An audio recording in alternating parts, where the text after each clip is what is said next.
Welcome back. Welcome to this video where we would do a lot of exercises with the for loop. The first exercise is to find out if a number is prime. We would want to write a method is underscore prime which would accept a integer value as a parameter and it would return if it's a prime. Now what is a prime number? A prime number is something which is only divisible by 1 and itself. So 5 is only divisible by 1 and 5. It is not divisible by any other number. The same is the case with 7 and 11. However, 6 is divisible by 1, 2, 3 and 6. So it's not a prime number. That's the first exercise to find out if a number is prime or not. Write a function to do that.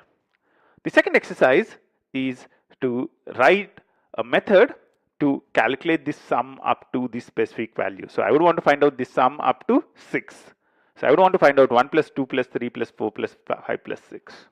The third one is to find out the sum of divisors.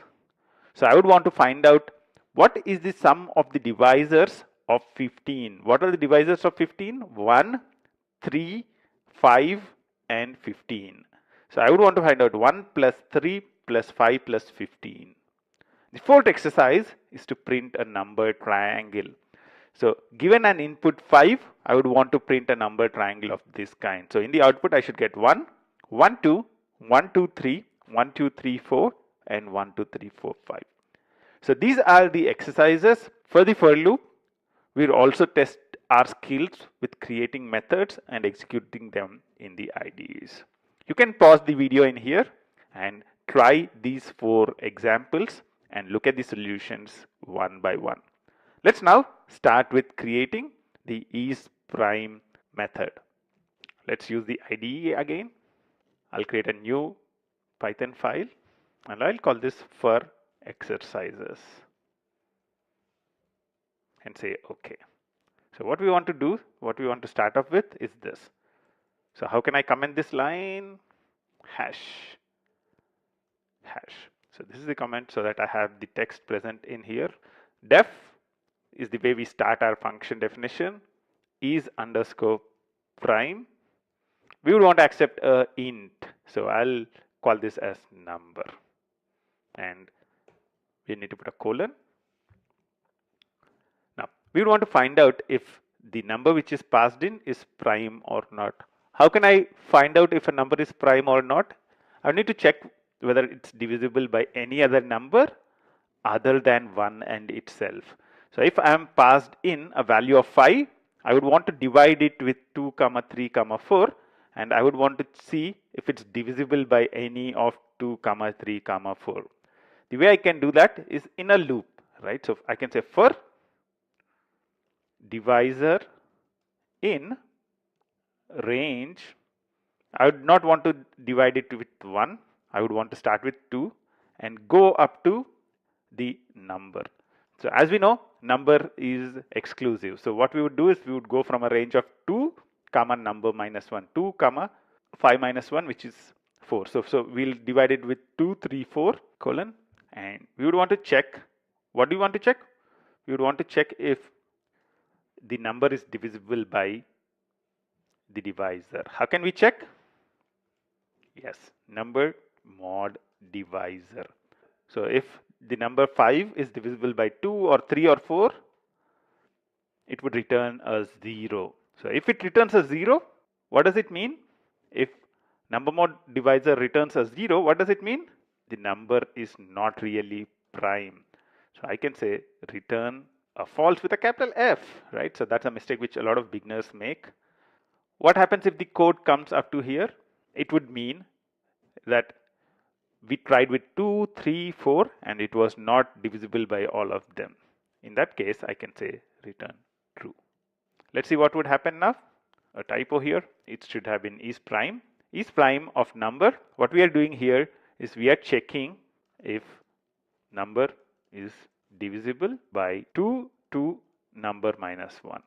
So that's what we are doing in here. So if number is 6, we are checking if it's divisible by 2 to 5. If it's divisible by any of the numbers, what we are doing? We are returning false back. So what would happen? It would immediately return false, get out of the function and say, okay, I'm not prime. I'm divisible by one number, so it's not prime. If we go through all this code and it's not divisible by any of these, then it means it's a prime and we are returning a true back. Now, how can I test this? I'll say is prime and pass in 5. What we'll do is we will also print it. So print is prime 5. What do you think will be the output? Let's run it. Right click, run for exercises. It says true. Let's print 6. What would happen? Run for exercises, false. 6 is not a prime. Let's see it with 1. It's returning true back. So for 1, the rules are a little different, right? So if 1 is neither a prime nor composite. So what I'll do is I'll add a if condition. So if I'll say if number less than 2, then it's not a prime. So I'll say false. Let's put a colon here and let's remove the semicolon. So if this is called a guard check or a boundary check to make sure that you are getting the right inputs in. So if number has a value less than 2, we are saying, okay, it's not a prime. For all the other numbers, we would execute the rest of the code. It returns a false. So for all other numbers, 2 is prime, 15, yep, it's prime. One of the things you can try and do is to print different values inside the if, inside the for, to make sure that you understand it perfectly. The other thing you can also do is to try and debug this. So you can do a right click, debug. You can actually put a breakpoint in here, for example, or you can put a breakpoint here and try and debug it and try and understand this completely. I'll see you in the next step where we'll look at the second exercise. Until then, bye-bye.